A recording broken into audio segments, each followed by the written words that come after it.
problem solving about using Q and finding how much heat is transferred either into or out of a system. And so this is the example we sort of left off with Monday. I gave you the equation, and then we did the problem on Wednesday. And so the heat, Q, is equal to M times S times delta T. Oops.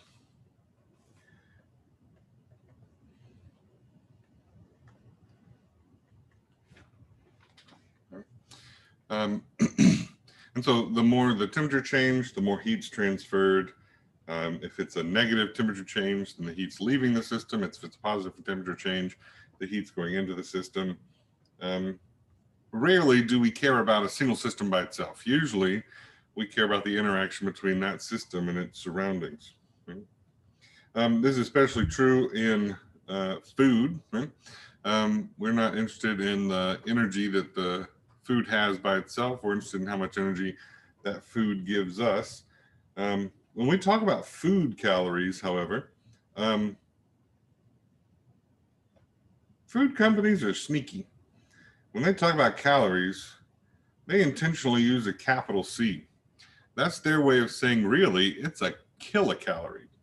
And so a food calorie is 1,000 calories. Right? So I think I said this on Monday, that 1 calorie is equal to 4.184 joules per gram degree C. And so everywhere else aside from the US that uses joules instead of calories, on the back of their soda can or on the back of their bag of Cheetos, instead of calories, it's going to say energy, and it's going to talk about it in joules or kilojoules, which is an interesting thing to look at. Some places you go, instead of saying low calorie, they say low joule. So it's an interesting thing to look at if you've ever looked at things abroad. Here we have sugar, right? So this is just regular glucose sugar. When it's in the body, right, we add oxygen to it and we get CO2 out, as well as a little bit of water. And so that's negative 2.8 kilojoules for every mole of sugar.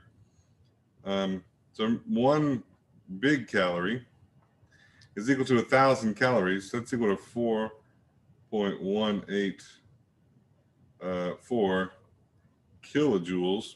Sorry, I put this per degree C because I'm just thinking about specific heat. It's just joules. 1 calorie is equal to 4.184 joules. So 1 big C calorie for food is 4.184 kilojoules.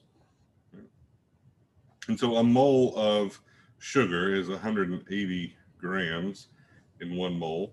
And so, we could figure out how many joules it is per gram of sugar or something like that. But anyway, it's just an interesting little side note how other people think about heat.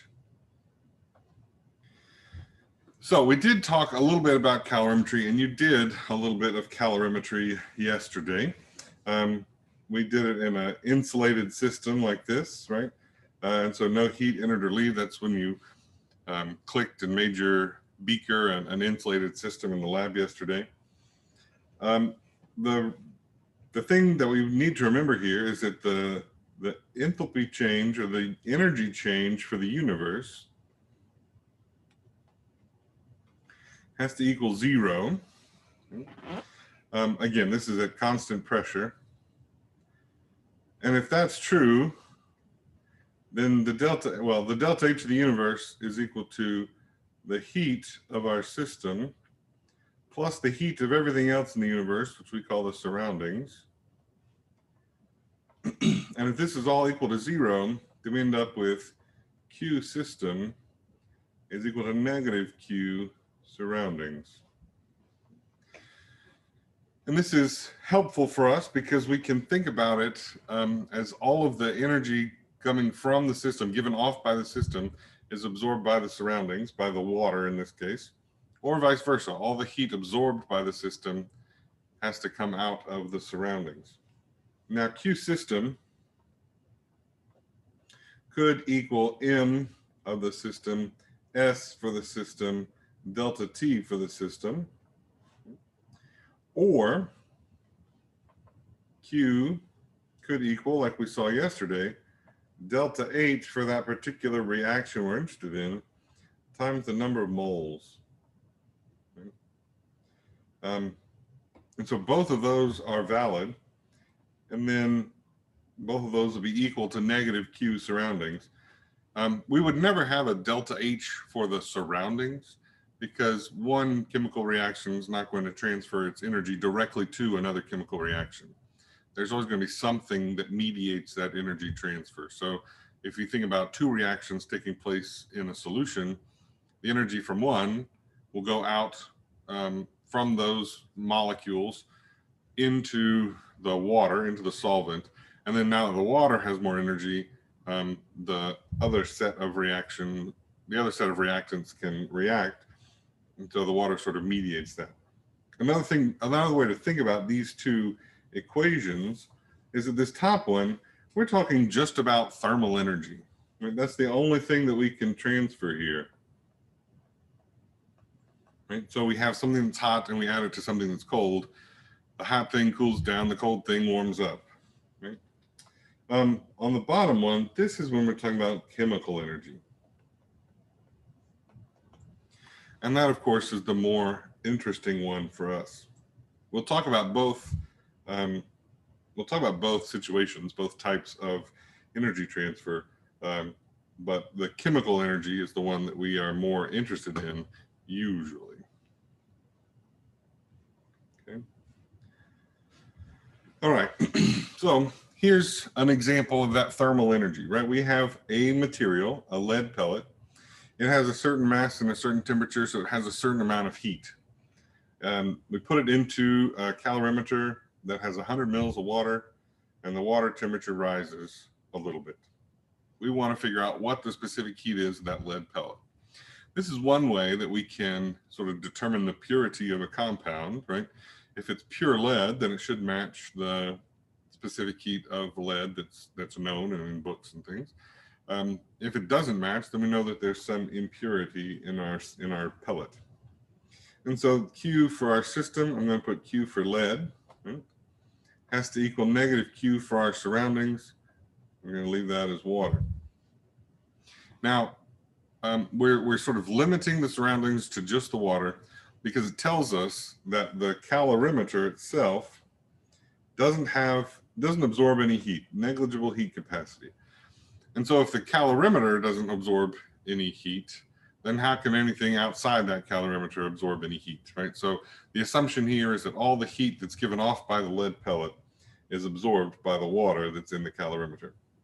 So we need to have MS delta T on both sides. So the mass of our lead pellet was 26.47 grams. The specific heat capacity of lead is what we're solving for. The temperature change of lead. Now, it gives us an initial temperature, Ti. What's the final temperature for our lead pellet?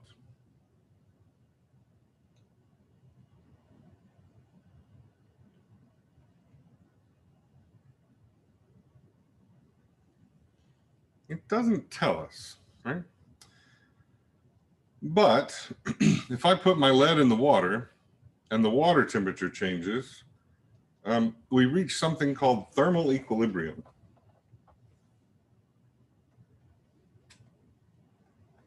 When that temperature stops changing, that means that our system and our surroundings are in thermal equilibrium. And so the temperature of the system equals the temperature of the surroundings. Now that's only true at the end of this experiment. And so they both have the same final temperature, 23.17. Okay. And so then we can subtract out 89.98 degrees C. And of course, that's equal to negative, don't drop this negative sign, negative the mass of the water 100 grams. Specific heat capacity of the water, 4.184 joules per gram degree C, times the temperature change of the water. I'm going to put it in green so we follow 23.17 minus 22.5. Okay, so we have an M, we have an S, we have a delta T for both sides. Don't forget that negative sign, right? That will mess you up. This negative here, we've got to move it down. Make sure we do that. So if we go ahead and calculate our delta T's and multiply through 23.17 minus 89.98 times 26.47, I get negative 1,768. So right now this has units of grams times degree C, and that's multiplied times the specific heat capacity of lead is equal to negative 100 times 4.184 times 23.17 minus 22.5, negative 280.3 joules.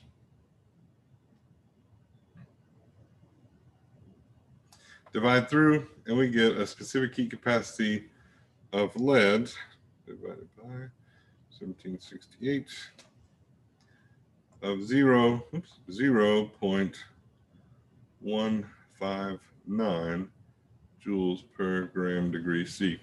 Now, we only have 2 sig figs. The reason we only have 2 sig figs is that when we do this subtraction, we end up with 0.67. And so our answer should be 0.16 joule per gram degree C. Okay. So that's an example where we're just interested in the thermal energy. We don't care about the chemical energy, right? Nothing happened to that lead. That lead didn't react with anything. We just put a hot chunk of lead into some water. This is almost like, you know, firing a bullet into a swimming pool. As that bullet travels, it heats up due to friction, air resistance. And then in the swimming pool, it's going to cool back down, but it's going to heat up the pool in the process. Not much for a swimming pool. Okay. All right. So this is just a table that kind of orients you to, you know, what should we be looking for in terms of the size of some heats of reaction. Notice all of these are in kilojoules per mole. And so if you're getting very large numbers or very small numbers, you know, be sure to double check those answers, because most of the time we're going to be sort of in this, you know, several hundred kilojoules per mole. Unless we're talking about a combustion, you know, octane that we use as gasoline, right? That's going to have a very large, it burns very well, very hot, so it's going to have a very large enthalpy. But most of the time we're talking about, you know, 100 to 200 or 300 kilojoules per mole. All right, here's an example where we're doing some chemical energy. We are interested in burning magnesium, so we have the combustion of magnesium in a calorimeter. That calorimeter, now it's telling us here that the whole calorimeter has a heat capacity of 3 kilojoules per mole. That means that both the water inside the calorimeter as well as the calorimeter itself are absorbing some energy. Right? This is a more realistic kind of problem. And so we need to figure out, it's asking for the enthalpy of combustion for magnesium in kilojoules per mole. And so I need delta H. I'm going to put delta HC there for combustion, times the number of moles is equal to negative the mass of the, well, we don't need the mass because we have the calorimeter constant. And so let me sort of make a little side note over here. Q surrounding could equal M surrounding, S surrounding, delta T surrounding. Or remember that mass times specific heat gives me the heat capacity.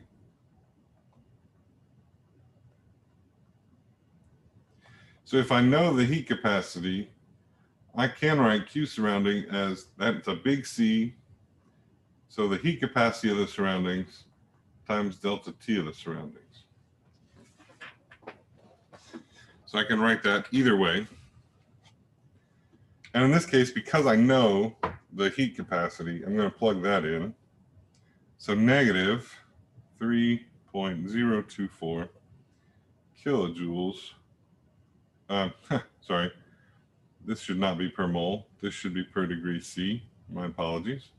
Per degree C times delta T. It tells us that the temperature increase was a positive 1.26 degrees C.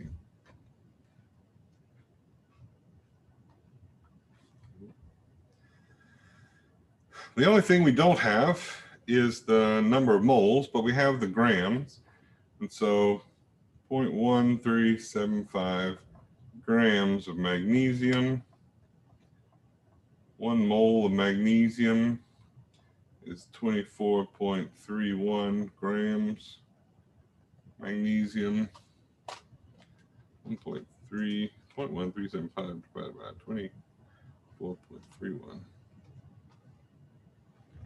0.00566 moles. I need more sig figs than that. Everything else has 4. So 5656 moles. I'm going to go ahead and plug that in here. Delta H of combustion times 0.005656 moles.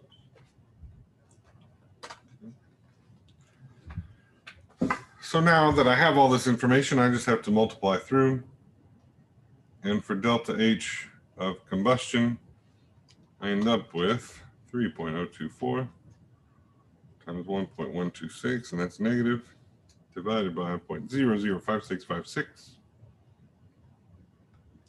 And I end up with negative 602.0 kilojoules per mole. And so it's a little bit like what you did for the first question in the lab yesterday, right? You did the reaction, you figured out the delta T, you figured out the number of moles. You didn't have a calorimeter constant, but you had the mass of the water and the specific heat of the water. And so you were able to find the delta H for that particular reaction. Okay. All right.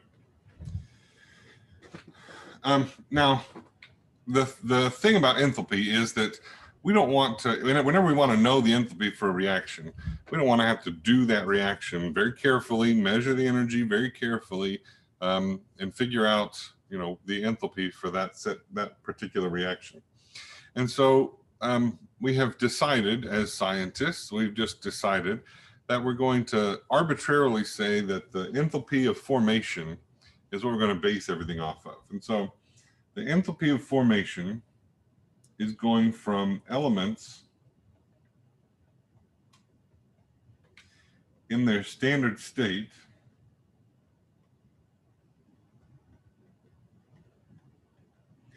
to 1 mole. It's got to be 1 mole of product. Okay. Elements in their standard state to 1 mole of product. And so let's say, for example, that we wanted to make water. Okay. Water is hydrogen plus oxygen. What's the standard state for hydrogen? H2. H2, and what is its actual state of matter? Gas. That's right. And how about oxygen? O2 gas. O2 is a gas, yep. And we're going to water, which is a liquid at standard conditions. Is this balanced? Yes. Wait, no. No. But we need to end up with just 1 mole of product, right? If we were balancing this in chapter 3, we would say 2 moles of hydrogen and a mole of oxygen make 2 moles of water. But we only need 1 mole of water by definition. And so we need to put a half coefficient in front of our oxygen. Right? And so this, again, is the formation of water.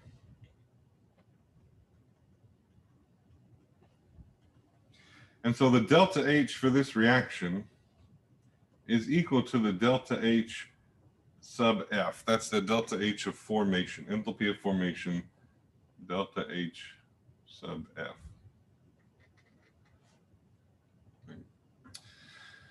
If we define this as the enthalpy of formation, well, how do we know? We still have a reaction. We still have to do at least this reaction to figure out what it is, right?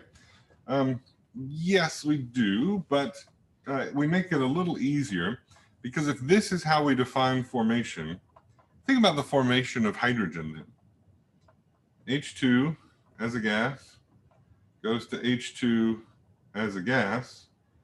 The delta H for this reaction is in fact equal to delta HF for hydrogen, but is there any change in the energy if it's the same on both sides?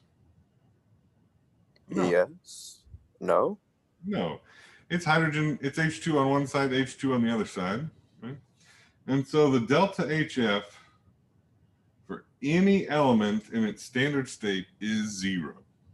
Okay? So delta HF for any element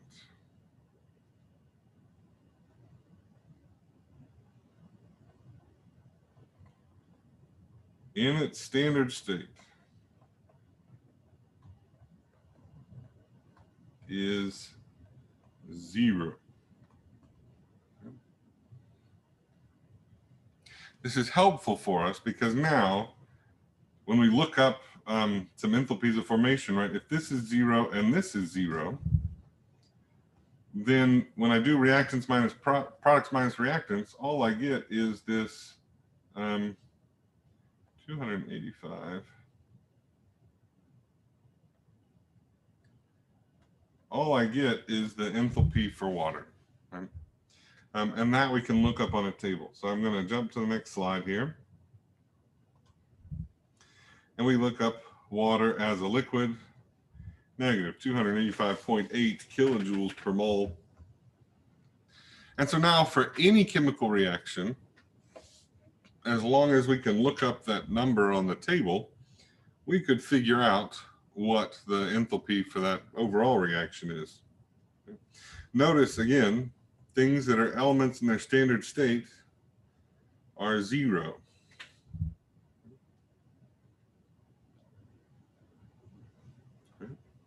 So let's think about how we're going to use this.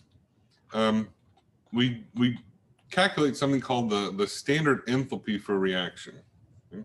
So this little 0 that we put up at the top tells us that it's standard. So this is delta H reaction not. This little degree sign tells us that it's standard, right? Standard conditions. Standard conditions, 1 atmosphere of pressure, 1 molar if we're talking about solutions, and 25 degrees C. So how do we use this? Well, I'm going to give you a very generic reaction. If we have A moles of A and B moles of B going to C moles of C and D moles of D, we would calculate delta H for that reaction equals, I'm going to put this like delta HF for the products minus delta HF for the reactants. We talked about how whenever we're taking a change, whenever we're doing a delta, it's always final minus initial. So for us, products are the final state, reactants are the initial state. And so delta H of the reaction would be little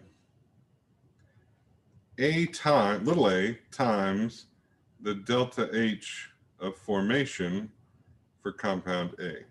Right? Remember, delta H is kilojoules per mole. If I have multiple moles of A, then I need to multiply by that. And the way that I know if I have multiple moles is by looking at the coefficient. Plus little b times delta HF of B. Oh, I'm so sorry. Nobody said anything. These are reactants. C and C should be on this side. Since those are the products, I apologize. I just started going across the equation. So again, products come first. Products minus reactants. Right? And then we have A times delta HF of A plus little b times delta HF of B. Right? Products minus reactants.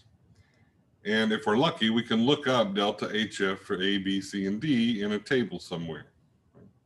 And so the problems you'll see will either have an unknown enthalpy of reaction, and you have to look up A, B, C, and D, or you'll know the enthalpy of the reaction, and you'll know A, B, and D, but you won't necessarily know C, and then you'll have to look up one of those four enthalpy of formations.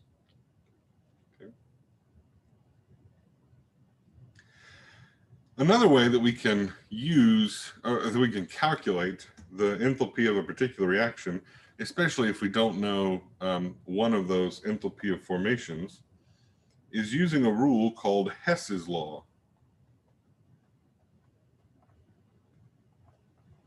Right? Hess's law tells us that we can sort of break an overall reaction into steps. So the overall energy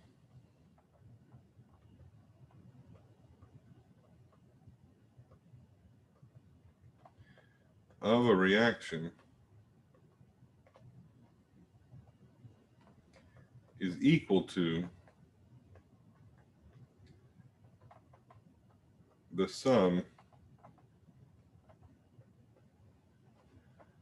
of the energies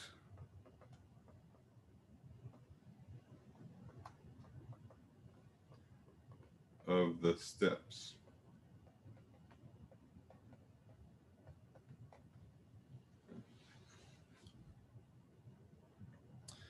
So,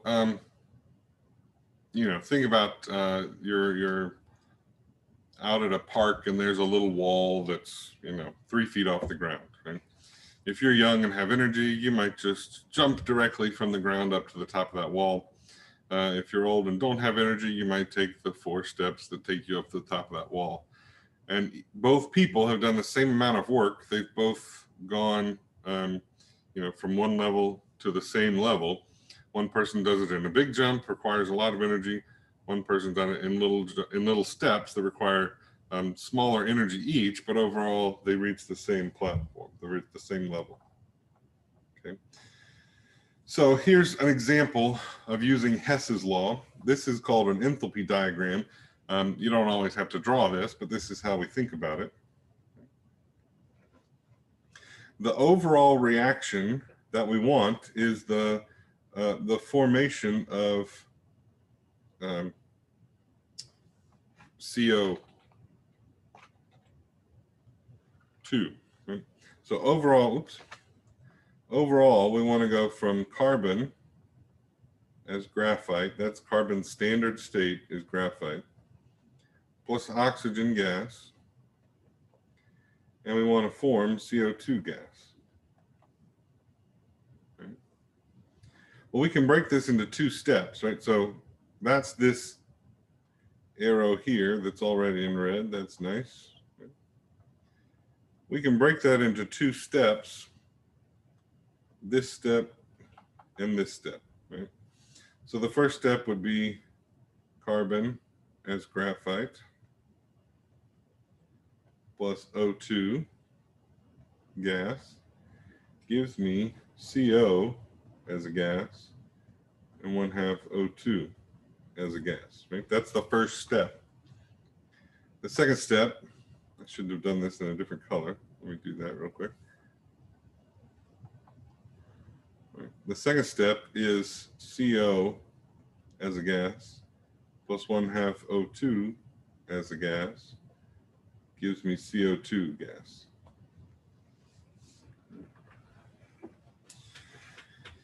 If I look at these reactants and products, just like in our, when we talk about net ionic reactions, net ionic equations in chapter 4, we talked about how if things are on both sides of the equation, they cancel out. Here we can do the same thing, right? If we're adding together the blue and the green reactions, well, things that are on both sides of that reaction arrow can cancel out, right? I have a carbon graphite that only appears one place. I have one O2 here, and a half O2 here, and a half O2 here, right? So I have a total of 1.5 O2s on the left and 1/2 O2 on the right. Well, I can cancel out 1/2 O2 on both sides. I have CO as a gas as a product. I have CO as a gas as a reactant. That cancels. And then I have CO2 as a product. So you notice we end up with the same things that we want in our reaction. As long as we can sort of manipulate these reactions to do that, then the enthalpies, negative 110.5 plus negative 283.0, should add up to negative 393.5 kilojoules.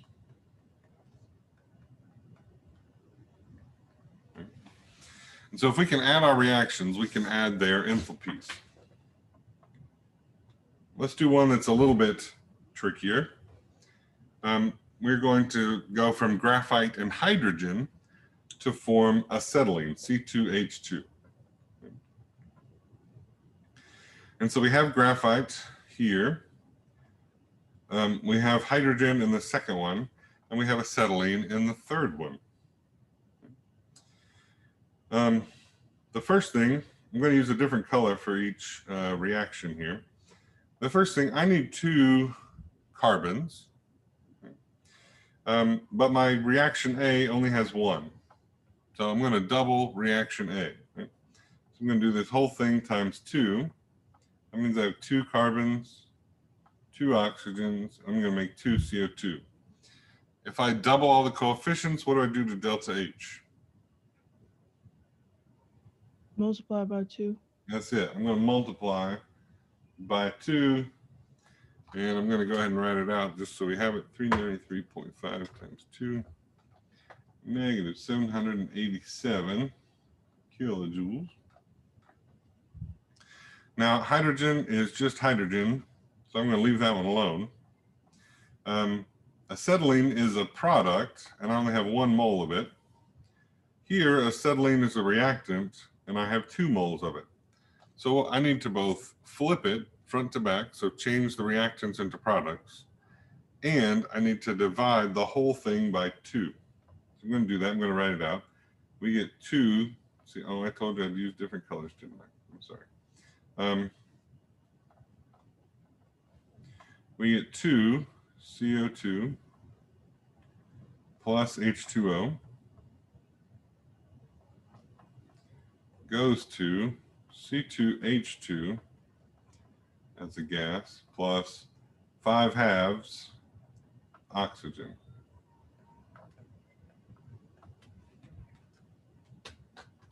Okay.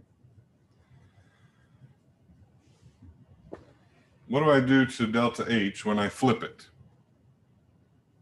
Becomes positive. Make it positive.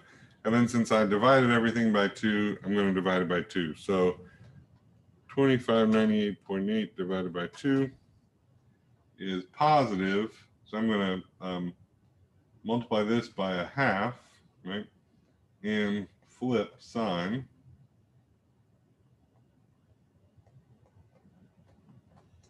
And I get positive 1299.4 kilojoules, right? The middle one didn't change. And so I'll just carry him out here. So he's with the rest of them, negative 285.8 kilojoules. When we go and start canceling things out, well, I want 2 carbon, so I'm going to keep this guy. I want a hydrogen, I'm going to keep this guy. And I want 1 acetylene, I'm going to keep him. 2 oxygen and a half oxygen, that's 2.5 oxygen as a reactant. Here I have 5 halves, that's the same as 2.5 oxygen as a product. So that cancels out with both of those. 2 CO2 as a product, 2 CO2 as a reactant, those cancel. Water as a product, water as a reactant, those cancel. Sorry, I should have crossed this guy out so we don't confuse ourselves. And then we're left with the reaction that we want. 2 carbon as graphite plus H2 goes to form acetylene C2H2 gas. And my delta H for this reaction, well, it's actually the delta H of formation for acetylene. Elements in their standard state going to 1 mole of the product. All I have to do is add up everything. Negative 787 plus negative 285.8 plus positive 1299.4 is a positive 226.6 kilojoules per mole. Okay.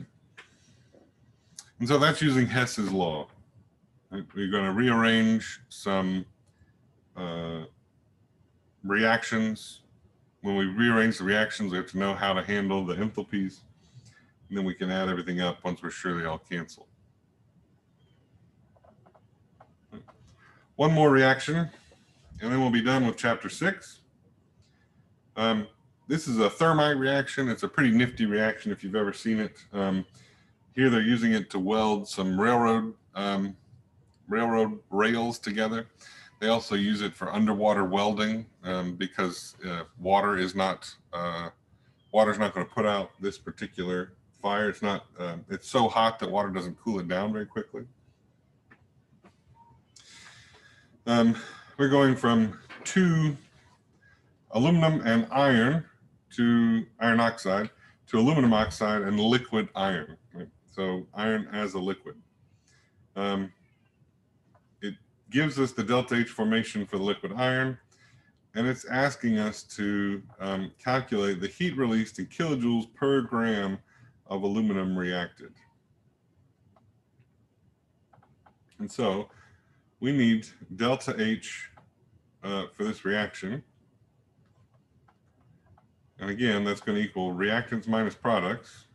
Sorry, products minus reactants. I don't know why I'm getting that backwards today. So we only have 1 mole of aluminum oxide. So we need to look up the enthalpy of formation for aluminum oxide. I'm going to go back a couple slides because it's here. Aluminum oxide, negative 1669.8 kilojoules per mole. Look that up on the table. Negative 1669.8 kilojoules. Now I'm not putting per mole because I've already multiplied it by 1 mole of aluminum oxide. Plus I have 2 moles of iron as a liquid, and it tells us here that that's 12.4 kilojoules per mole. So there's my products minus my reactants.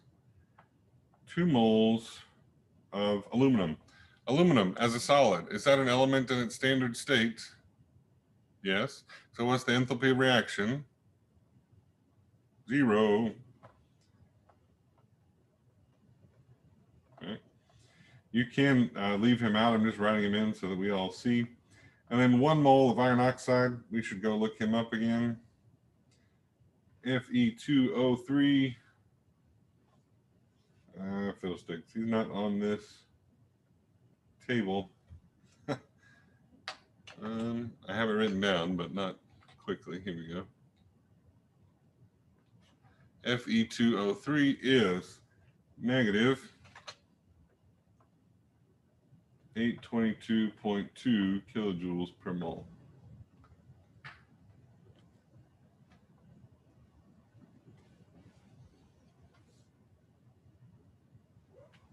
Okay. So that's our enthalpy. And so we're given, or we're asked to find the enthalpy not per mole, but per gram.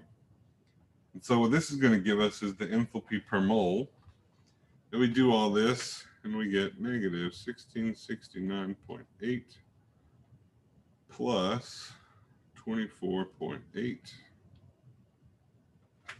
is, so I got negative 1645 kilojoules minus, well, I guess it's just negative 822.8 kilojoules. Minus the negative plus the positive, so negative 1645 plus 822.8 gives us negative 822.2 kilojoules per mole.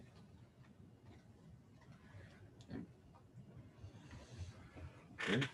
So down here at the bottom, we're going to take, we know we need 2 moles of aluminum, right? Because it says here 2 moles of aluminum. Now remember how these conversion factors work for delta H, right? This negative 822 kilojoules per mole is per mole as written. So that's per 2 moles of iron, per 2 moles of aluminum, per 1 mole of iron oxide, per 1 mole of aluminum oxide, or per 2 moles of iron liquid. Right? And so the conversion factor that we need is 822.2 kilojoules per 2 moles of aluminum. That's where we start. And we know that 1 mole of aluminum is 26.98 grams of aluminum. And that gives us the units we're interested in. It asks for it in kilojoules per gram. I have kilojoules, I have grams of aluminum. So now I just have to divide. Negative, I dropped my negative sign, be careful. Negative 822 divided by 2 divided by 26.98. So that's negative 15.24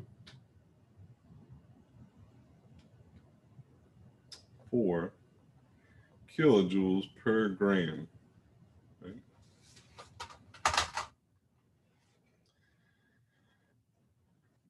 I'm going to point out one more time that wording is very important. Right? It asks how much heat is released. Because it asks for how much is released, our answer doesn't need to be negative, right? Our answer just needs to be a value. If we release negative energy, that means we're absorbing energy, right? So we don't need a negative sign there. And so our delta H for this particular reaction is 15.24 kilojoules per gram of aluminum. And that's that. So in chapter 6, more than anywhere else we've seen so far, the wording in the question matters a lot, right? When we talk about heat and work, is heat leaving the system, leaving the surroundings? Is work being done on the system, work being done by the surroundings? Heat released versus heat absorbed? You know, pay a lot of attention to the words that are used in these problems so that you don't get tricked up. I know on Alex, they actually try to help you out a little bit. They say how much heat is released or absorbed. So you know you don't ever need a negative sign, right? And so that's helpful. Okay. Any questions on this chapter 6 stuff before I let you go? Yes, I have one. Ask it. I know you didn't write necessarily mole every time when you were solving for the change in enthalpy of the reaction, but why was your answer in kilojoules per mole? Like if you would have had mole, wouldn't that have canceled in your units? Here at the end? Yeah, like right there. Like why is that still kilojoule per mole if you were multiplying by like an implied like 1 mole or like the 2 mole? Yeah. So the answer is that it's just the way things are done, right? When we say that this reaction has a delta H of negative 822 kilojoules, we're implying that that's on a molar basis, even though you're absolutely right, the units cancel when we actually do the math, and it's just kilojoules. Well, it's only kilojoules because I've chosen to do, exactly 1 mole and exactly 2 moles here and here, here and the implied one that's over here. I could choose whatever ratio I wanted, right? I could choose 3 moles of aluminum, 1.5 moles of iron oxide, and it wouldn't be wrong, but then it wouldn't be delta H kilojoules per mole in the end. So as long as we're using those coefficients in the reaction, whatever enthalpy we get out at the end is going to be in kilojoules per mole. Okay, thank you. Yeah, and remember that per mole is sort of flexible anyway, because it's per 2 moles of aluminum per 1 mole of iron oxide. It's just the convention that we use. Dr. Davis, Yes. can you go back to the last example? I just wanted to make sure I had everything canceling right when I wrote it down. Sure, sure. Thank you.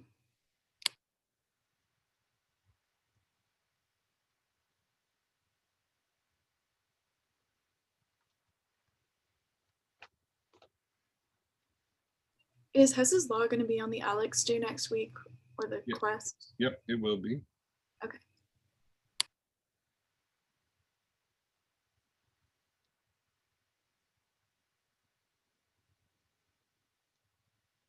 Okay. Well, if you have any questions, you can stick around. If you don't have any questions, I hope you have a great weekend. Have a good weekend. You Thank too. you, Dr. Davis. Have a fantastic weekend. Take care. Thank you.